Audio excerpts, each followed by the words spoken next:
Το λόγο έχει ο κύριος Καραγκούνης Κωνσταντίνος, βουλευτής Νέας Δημοκρατίας.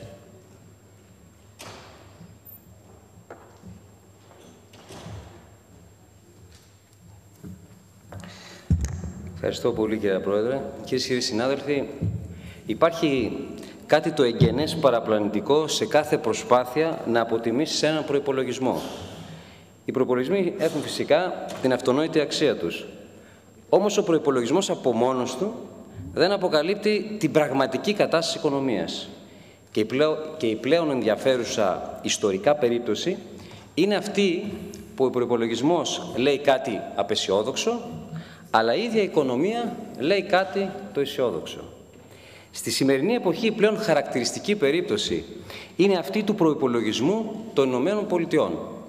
Δημοσιονομικά, ο προϋπολογισμός των Ηνωμένων Πολιτειών είναι ένας προβληματικός προϋπολογισμός. Μητέρα των ελλημάτων θα μπορούσε να το χαρακτηρίσει κανείς. Μάλιστα, όλοι έχουμε παρακολουθήσει την κατάσταση παράλυσης στην οποία εισήλθε η κυβέρνηση των Ηνωμένων Πολιτειών λόγω διαφωνιών γύρω από τον προϋπολογισμό. Λίγο καιρό πριν η κυβέρνηση απλώς σταμάτησε να λειτουργεί λόγω αδυναμίας να συμφωνηθεί η αύξηση των ορίων δαπανών του προϋπολογισμού. Όμως φυσικά κανείς δεν έχασε τον ύπνο του. Γιατί την ίδια στιγμή οι αγορές έδιναν ψήφο εμπιστοσύνης στην αμερικανική οικονομία. Μητέρα των ελλημάτων ο προϋπολογισμός των ΗΠΑ. Βεβαίως. Δυσθεώρητο το δημόσιο χρέος. Μα φυσικά. Μόνιμη αδυναμία να τηρηθεί ο προϋπολογισμός. Ακριβέστατα. Αλλά φυσικά οι αγορές όχι απλώς δεν φοβούνται το χρέος αυτό, αλλά συνεχίζουν και θα συνεχίζουν να το χρηματοδοτούν. Δεν είναι εντυπωσιακό? Η παγκόσμια οικονομία κατά κάποιο τρόπο εμπιστεύεται τον μεγάλο δημοσιονομικό ασθενή. Ρωτήστε τους διαχειριστές των παγκοσμίων κεφαλαίων. Αγοράζουν ομόλογα του αμερικανικού δημοσίου σαν να μην υπάρχει αύριο. Και να μην ξεχνάμε και την Κίνα, που στην ουσία πρωτοστατεί στην αγορά του αμερικανικού χρέους. Και ξέρετε γιατί? Μα φυσικά γιατί ανεξάρτητα του πόσο προβληματικός είναι ο προϋπολογισμός, υπάρχει στην περίπτωση των ΗΠΑ αυτό το αύριο. Και το αύριο για αυτούς είναι λαμπρό. Συμπέρασμα. Οι προϋπολογισμοί δεν αποτυπώνουν από μόνοι τους την πραγματική κατάσταση της οικονομίας. Αυτή κρίνεται και προεξοφλείται από τις παγκόσμιες αγορές. Και γι' αυτό ακριβώς το λόγο αποφάσισα σήμερα, αφού το ξεκαθαρίσω αυτό, να επικεντρωθώ στο σημαντικότερο, που δεν είναι ο προϋπολογισμός αυτός καθεαυτός, αλλά η οικονομία. Και να πω στις ειρήνες της καταστροφής από την πλευρά του ΣΥΡΙΖΑ. Κύριε, απλώς δεν καταλαβαίνετε. Μιλήστε για προϋπολογισμό αποτυχίας, μόνο που το θέμα δεν είναι αυτό, ακόμα και αν ήταν ακριβές. Γιατί η οικονομία είναι πρωτίστως εμπιστοσύνη, είναι πρωτίστως ψυχολογία, είναι πρωτίστως πολιτική υπόθεση.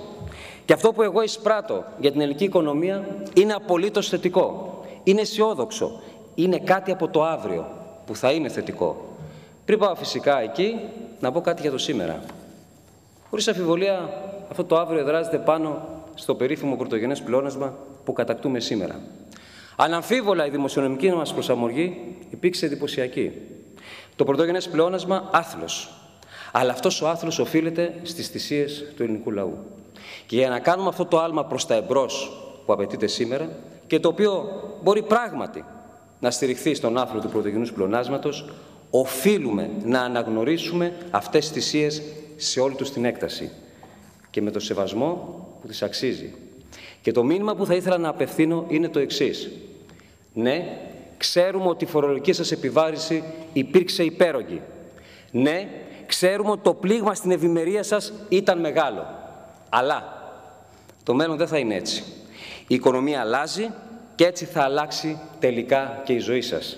Και ειδικά για μας που πιστεύουμε στις ελεύθερες αγορές και στους πολίτες ως τους μόνους διαμορφωτές της ζωής τους, αποτελεί φυσικό να θέλουμε να δούμε μια οικονομία με πολύ λιγότερους φόρους και με το διαθέσιμο εισόδημα να βρίσκεται σε όλο και μεγαλύτερο ποσοστό του στα χέρια εκείνου που το δημιουργεί και το παράγει.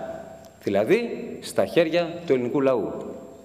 Στον οποίο, αφού κλείσω την παρένθεση αυτή, θα ήθελα να πω εκ νέου αυτό που είπα και προηγουμένως. Η οικονομία είναι πρωτίστως εμπιστοσύνη, είναι πρωτίστως ψυχολογία, είναι πάνω απ' όλα πολιτική υπόθεση. Και αυτή την πολιτική διαχείριση αρχίζουμε πλέον να την κερδίζουμε. Και αυτό φαίνεται ίσως πλέον καθαρά στο ενδιαφέρον των αγορών για επένδυση στην Ελλάδα. Όχι με τη μορφή χρηματοδοτήσεως του χρέους μας όπως το παρελθόν. Όχι με τη μορφή των δανεικών, αλλά με τη μορφή των επενδύσεων. Γιατί τέτοιο ενδιαφέρον υπάρχει και μάλιστα έχει επανακάμψει μεγάλο. Και καθημερινά η Ελλάδα προβάλλει στον διεθνή οικονομικό τύπο όχι ως χώρος προς αποφυγή τοποθετήσεως κεφαλαίων όπως το παρελθόν, αλλά ως τόπος που αξίζει να επενδυθούν τέτοια κεφάλαια.